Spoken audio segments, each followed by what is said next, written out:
자, 사사기 8장 9절.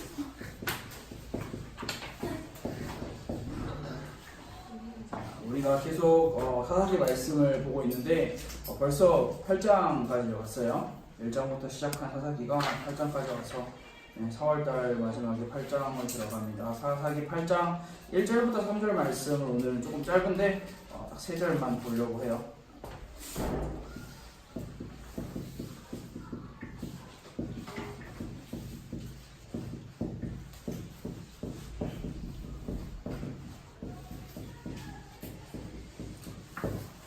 이 8장 1절부터 3절 말씀을 함께 오늘은 3절이니까 다 같이 한 목소리로 한번 읽어볼까요? 시작! 에브라임 사람들이 기드온에게 이르되 내가 미디안과 싸우러 갈 때에 우리를 부르지 아니하였으니 우리를 이같이 대접함은 어찌 됨이냐 하고 그와 크게 다투는지라. 기드온이 그들에게 이르되 내가 이제 행한 일이 너희가 한 것에 비교되겠느냐.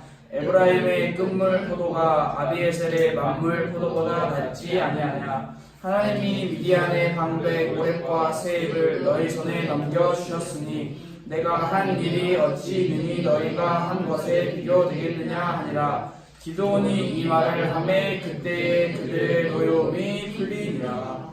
아멘. 오늘은 우리가 함께 에브라임 사람들이 원하는 것이라는 제목으로 함께 말씀을 나누면 좋을 것 같아요. 계속해서 우리가 사사기 말씀을 보면서 사사들의 역할과 사사들이 어떠한 일을 했는지, 사사들의 역사, 그리고 하나님께서 그 사사들을 사용하셔서 어떻게 일을 하셨는지를 계속 보고 있는 상황에서 우리가 지금 기드온에 대한 말씀을 꽤나 오랫동안 지금 보고 있죠. 기드온이라는 사사가 어떻게 하나님의 일을 하는지. 근데 이 기드온의 이야기 가운데 중간에 뜬금없이 한 이야기가 이제 포함되어 있어요. 그 부분이 오늘 우리가 사사기 8장 1절부터 3절까지의 말씀인데, 그 이야기의 가장 중요한 내용은 오늘 에브라임 사람들이라는 새로운 사람들이 등장한다는 거예요. 근데 지금 기드온과 미디안 사람들과의 전쟁이 아직 끝나지 않았어요. 지난주에 기드온이 300명의 사람들을 데리고 함께 미디안의 진영에 들어가서 그 사람들을 이제 자기들끼리 서로 치고받고 싸우는 그런 것까지 우리가 함께 보았죠. 근데 미디안의 왕들은 도망갔어요. 다른 왕들은 도망간 상황에서 아직 전쟁이 끝나지 않은 상황에 그 사이에 이제 미디안의 이야기를 잠깐 멈춰두고 에브라임 사람들의 이야기가 나오고 있어요. 그래서 우리가 이 에브라임 사람들에 대해서 함께 짧지만 간단하게도 함께 공부를 해보면 좋을 것 같은데, 자, 우리가 여러분들이 성경 말씀을 계속 익히 알고 어렸을 때부터 계속 같이 들었으면 알 수 있듯이, 자, 제일 처음에 우리가 창세기에 등장하는 창세기 11장까지의 내용이 아닌 창세기 12장부터 등장하는 아주 유명한 인물이 있어요. 그 유명한 인물, 4글자의 이름이에요. 누굴까요? 모든 사람의 아버지가 된다. 모든 민족의 아버지다.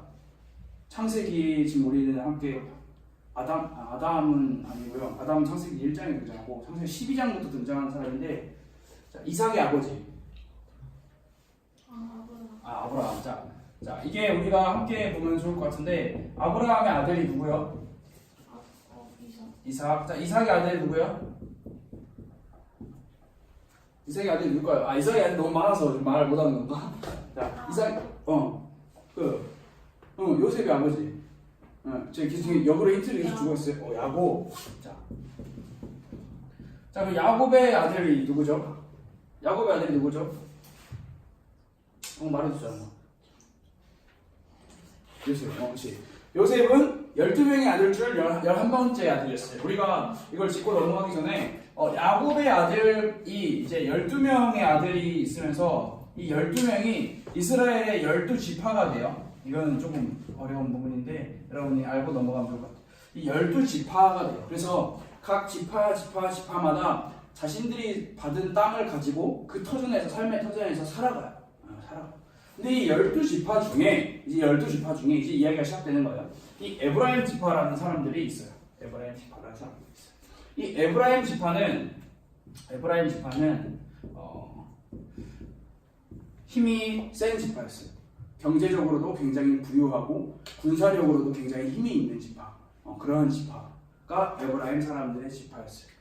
반면에 기드온이 속한 지파, 므낫세라고 하는 지파는 약해요. 그 기드온이 여러분도 혹시 기억할지 모르겠지만 기드온이 자신을 하나님의 사자와 이야기할 때 자기소개를 할 때 이렇게 소개를 하죠. 나는 작은 자, 우리의 지파는 약한 지파, 나는 아주 약하고 작은 자라고 이야기해요. 이 므낫세 지파, 이거는 우리가 성경에 있어서 조금 지식이 좀 어렵긴 하지만 이 므낫세 지파에 속한 이 기드온에게 에브라임 지파 사람들이 오늘 불만을 토로하고 있는 장면이에요. 화를 내고 있는 장면이죠. 이 장면에 이제 이야기를 하고 있는 게 에브라임 사람들이 이야기를 하고 있어요. 야, 왜 기드온 너는 왜 미디안이라는 나라와 전쟁을 할 때 왜 우리를 부르지 않았냐라고 이야기를 하고 있어요. 에브라임 사람들이 므낫세 지파인 기드온에게 전쟁을 하러 갈 때 왜 우리를 부르지 않았냐라고 이야기를 하고 있어요. 즉 그 말은 무엇이냐면 왜 승리의 영광을 너네만 다 가져가려 하느냐, 왜 우리 에브라임 지파 사람들이 영광 받을 기회를 주지 않느냐라고 이야기를 하고 있는 거예요. 자, 그렇게 이야기를 했을 때 이제 오늘 말씀에 같이 나누는 제목처럼 에브라임 사람들이 원하는 건 대체 뭐였을까요? 왜 기드온에게 화를 내면서, 기드온에게 왜 짜증을 내면서 왜 우리를 부르지 않았냐라고 왜 화를 내는 걸까? 에브라임 사람들이 대체 뭘 원했을까? 뭘 원했을까? 뭘 원했을까요? 명예. 명예. 그렇죠. 자, 에브라임 사람들이 이제 기드온에게 이야기를 할 때는 원하는 게 분명히 있었어요. 방금 세연이가 이야기한 것처럼 승리의 영광을 원했고, 방금 은교가 이야기한 것처럼 명예도 원했고, 즉 이걸 같이 요약해 보면 에브라임 사람들이 원하는 것은 뭐냐면 자신들의 이름이 반짝반짝 빛나기를 원했던 것 같아요. 미디안과의 전쟁을 했는데 에브라임 사람들 우리가 그 전쟁에 나가서 전쟁을 이겼고 미디안 사람들 우리가 무찔렀고 그래서 우리가 최후의 승자가 되었다라는 것을 원했던 것 같아요. 그래서 개인적인 생각이지만 이 므낫세 지파의 기드온에게 하나님의 여호와의 사자가 찾아가서 너가 사사가 되어서 이스라엘 백성들을 구원해내라 라고 이야기를 했을 때 에브라임 사람들은 몹시도 못마땅했을 것 같아요. 아니 왜 저렇게 작고 보잘것없고 힘도 없는 므낫세 지파의 기드온이라는 별 볼 일도 없는 사람한테 가서 왜 사사가 되라고 하지? 우리 에브라임 사람들이 힘도 세고 경제력도 많고 군사력도 많은데 왜 우리 사람들 중에 아닌 저렇게 약하고 보잘것없는 사람한테 가서 왜 대체 사사가 되라 하지? 라고 하는 그런 불만감이 가지고 있던 그런 사람들이었을 것 같아요. 이런 에브라임 사람들은 승리의 영광과 명예와 자신들의 이름이 드러나는 것을 원했어요. 이 자신들이 그래서 이야기를 하는 거예요. 야 기드온, 왜 미디안과의 전쟁을 나가는데 왜 에브라임 사람들 우리는 빼고 너희끼리 전쟁을 하느냐? 라고 이야기를 하는 거예요. 전쟁은 야 우리 같이 손잡고 소풍 가자 하고 같이 놀러 갔다가 야 다 끝났으니까 돌아오자라고 하는 그 정도의 개념이 아니잖아요. 내 목숨이 왔다 갔다 하는 상황이기 때문에. 그렇지만 에브라임 사람들은 자신들의 눈에 보이는 것, 자신들이 승리에 취해야 되는 것들을 원했던 것 같아요. 그래서 이러한 에브라임 사람들에게 기드온이 생각보다 지혜롭게 이야기해요. 기드온이 생각보다 지혜로웠다라는 것은 우리가 지난번에 300명을 데리고 미디안 진영에 들어갈 때도 우리가 함께 나눴던 것 같은데 이렇게 이야기해요. 쉽게 이야기하자면 포도 가지고 이야기를 하죠. 자, 포도가 어디 있어요? 여러분 혹시 포도 어디서 나는지 알아요? 포도나무. 그렇지. 땅에서 난다고 할까봐 나는 깜짝 놀랐지. 포도는 포도나무에서 나죠. 포도나무에서 나죠. 그럼 포도나무에 나무가 달려있어요. 상상을 해보세요 여러분들. 상상의 나라를 펼쳐. 포도나무가 여러 개서 포도나무가 있어요. 그러면 그 포도나무에 있는 포도를 따죠. 자, 미디안이 아니라 에브라임 사람들에게 기드온이 설명을 하고 있는 거예요. 야, 너네가 가지고 있는 땅에 떨어진 포도를 줍는 것이, 자, 잘 들어보세요. 내가 포도나무에 달려있는 포도를 따는 것보다 더 낫지 않냐라고 이야기를 하는 거예요. 무슨 말인지 이해가 돼요? 좀 더 쉽게, 땅에 떨어진 포도가 포도나무에 달려있는 포도보다 더 좋지 않냐라고 이야기를 하는 거예요. 상식적으로 말해도 돼요. 바닥에 떨어져 있는 포도가 어떻게 나무에 달려 있는 포도보다 싱싱하고 좋을 수 있겠어요? 그렇죠? 말이 안 되죠. 즉 그 말은 지금 기드온과 300명의 사람들은 전쟁의 처음부터 지금까지 계속 전쟁을 하고 있는 사람들이에요. 근데 에브라임 사람들은 마지막에 등장을 해요. 이제 사람들이 기드온 미디안 진영에 있는 사람들이 전쟁 때문에 정신없어서 도망갈 때쯤 에브라임 사람들이 등장을 해서 그 사람들이 이제 몇몇 왕을 사로잡는 장면. 그래서 기드온이 이야기를 하죠. 포도를 비유로 가지고. 아니 너희가 미디안에 두 명의 왕을 사로잡았지 않았느냐. 너희가 영광 받을 게 당연하고 너희가 잘한 게 당연하다라고 이야기를 하고 있어요. 즉 기드온이 가지고 있는 포도나무의 포도보다 에브라임 사람들 너네가 가지고 있는 땅에 떨어진 그 포도가 훨씬 더 낫다라고 이야기를 하고 있어요. 즉 자신들의 승리의 어떠한 그런 모든 것을 다 잠시 내려놓고 에브라임 사람들을 일단 띄워주는 거예요. 니네가 다 가져가라. 승리의 영광 니네가 다 가져가라. 니네가 다 해라 라고 띄워주고 있는 장면. 즉 여기서 우리가 한 가지 우리가 생각을 해볼 필요가 있어요. 하나님께서 기드온과 함께 전쟁에 나갈 300명이라는 사람들을 선택하실 때 제일 처음에 몇 명이 모였다고 했죠? 기억나요? 2만 명밖에 안 모였어요? 더 모였어요? 3만 명? 더? 좀 더? 너무 많이 갔어. 너무 많이 갔어. 좀 더. 1000단이에요. 32,000명. 32,000명이 모였을 때 하나님이 제일 처음에 뭐라고 하셨죠? 기드온에게? 너무 많다. 왜 많다라고 하셨죠? 기억나요? 하나님의 영광을 좀 더 돋보여야 되는데 그렇게 많으면 자기들이 쪽수가 많아서 쪽수가 많아서 그렇지. 니네가 했다라고 생각할까봐 안 된다. 너무 많다라고 이야기를 했다라고 기억나죠? 자, 지금 이 장면은 혹시 여러분 같이 생각해봤을 때 에브라임 사람들이 하나님의 영광, 하나님이 하셨다라는 것을 배제하고 우리가 했다라는 것을 지금 보여주려고 하는 장면이에요. 딱 그 하나님께서 말씀하신 너네가 했다. 그래서 너네가 했기 때문에 나 하나님이 한 거라고 생각을 안 할 것이다 라는 것에 에브라임 사람들이 지금 딱 걸려있는 장면이에요. 사사기 7장 2절 말씀에 우리 함께 봤던 말씀이지만 나를 거슬러 스스로 자랑하기를 내 손이 나를 구원하였다 할까 함이니라 라고 하나님께서 기드온에게 말씀을 하셨던 장면이 있어요. 즉 에브라임 사람들은 스스로 자랑하고 싶어 했어요. 하나님께서 주의를 주신 부분에 에브라임 사람들은 딱 걸려 있었어요. 그래서 이 에브라임 사람들이 표현한 감정이 뭐예요? 어떤 감정을 표현했어요? 에브라임 사람들이? 오늘 3절 말씀에 나오는데 짜증도 내겠죠? 또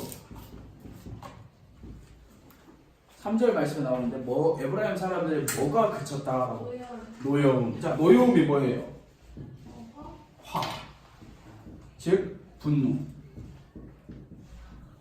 성경에서는 노여움이라고 표현을 하고 있죠.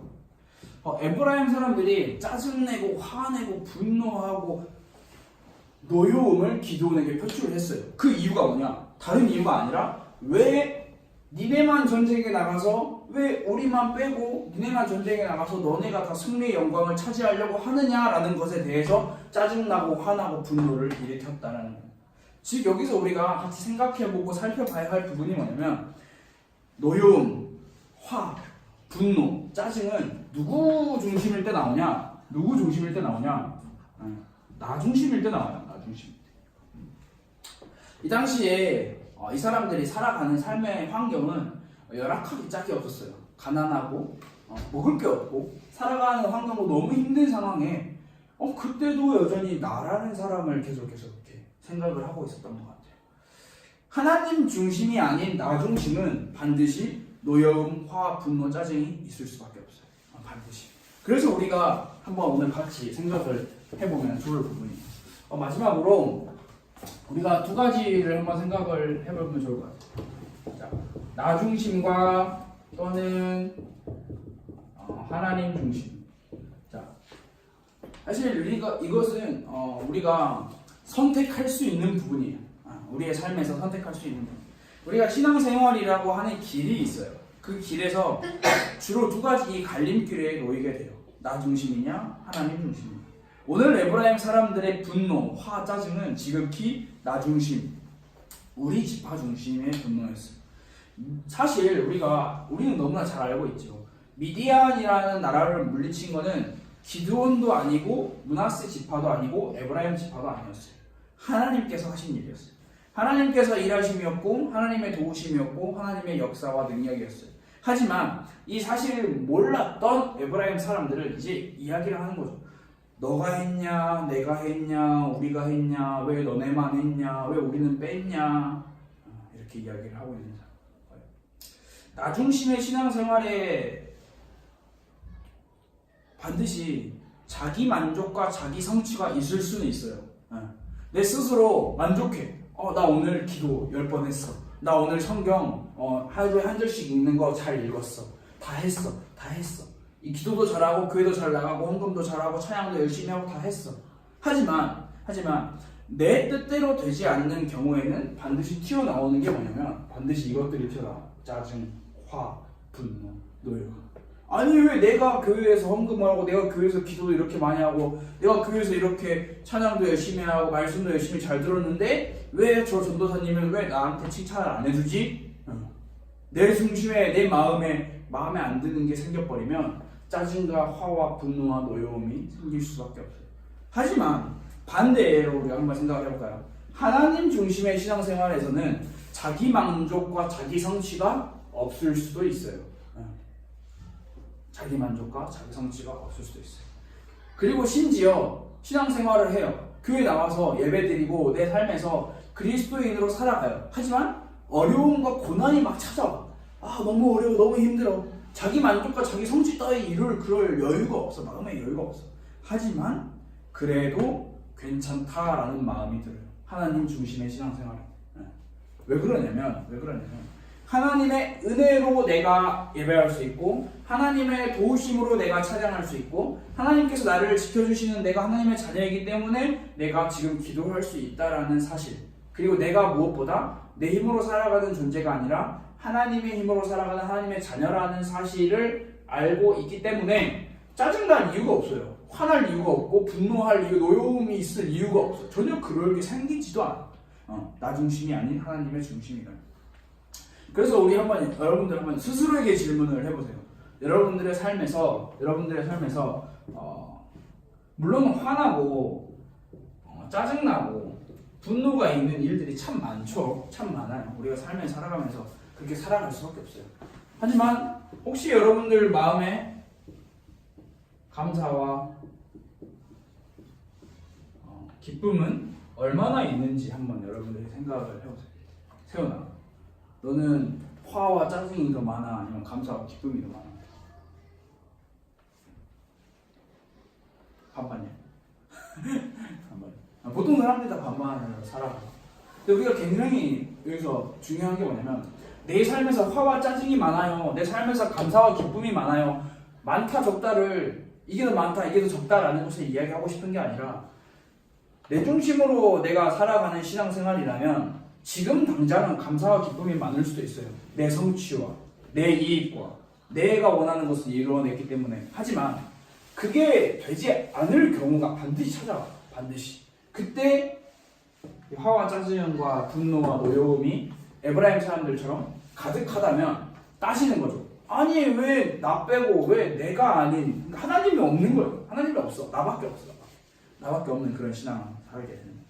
그래서 우리가 이번 주 한 주간 동안 4월 마지막 주에 5월 첫 주에 이제 접어드는 이 시점에 우리가 같이 생각을 해보면 좋을 것 같아요. 나는 내 안에 감사가 얼마나 있는지, 내 안에 그리고 반대로 화와 분노와 짜증은 얼마나 있는지 우리가 한번 체크를 해봐야 돼요. 점검을 해봐야 되고, 그러면 나는 하나님의 중심인지 나 중심인지, 그리고 기도를 할 때는 같이 기도할 때는 이렇게 기도를 하면 좋을 것 같아요. 하나님, 제가 나 중심으로 너무 많이 살아가는 것 같아요. 하나님 중심으로 살고 싶어요. 하나님 좀 도와주세요 라고 기도하는 게 우리가 함께 기도할 수 있는 중요한 기도 제목인 것 같아요. 에브라임 사람들처럼 나의 이익과 나의 만족과 나의 어떠한 성공과 나의 명예를 위해서 우리가 살아가는 삶이 신앙생활이 아니라 하나님께서 이끌어 주시는 그 삶, 하나님께서 도와주시는 그 삶을 우리가 꿈꾸고 그 삶을 기대하고 그 삶을 바라는 그런 삶을 살아야 되지 않나 라고 그렇게 생각을 해보면서 여러분들에게 같이 이렇게 말씀을 나눴어요. 이번 주 한 주간 그리고 오늘 같이 기도하면서 같이 말씀을 마무리했으면 좋을 것 같아요. 우리는 우리의 힘으로 살아가지 않고 우리의 명예와 우리의 어떠한 영광을 취하기 위해서 살아가는 것이 아니라 하나님의 영광을 위해서 살아가고 하나님께서 우리를 도우심을 믿고 그 도우심의 힘으로 살아가는 존재임을 우리가 같이 생각하고 기억했으면 좋을 것 같아요. 이 시간 함께 한 번만 같이 기도하면 좋을 것 같아요. 하나님, 제가 나 중심으로 살아가는 제 신앙생활이 하나님 중심의 신앙생활로 살기를 원해요. 하나님, 저 좀 도와주세요. 저에게 하나님의 은혜를 더하여 주세요. 우리 함께 잠깐이지만 한번 같이 기도합시다. 기도할게요.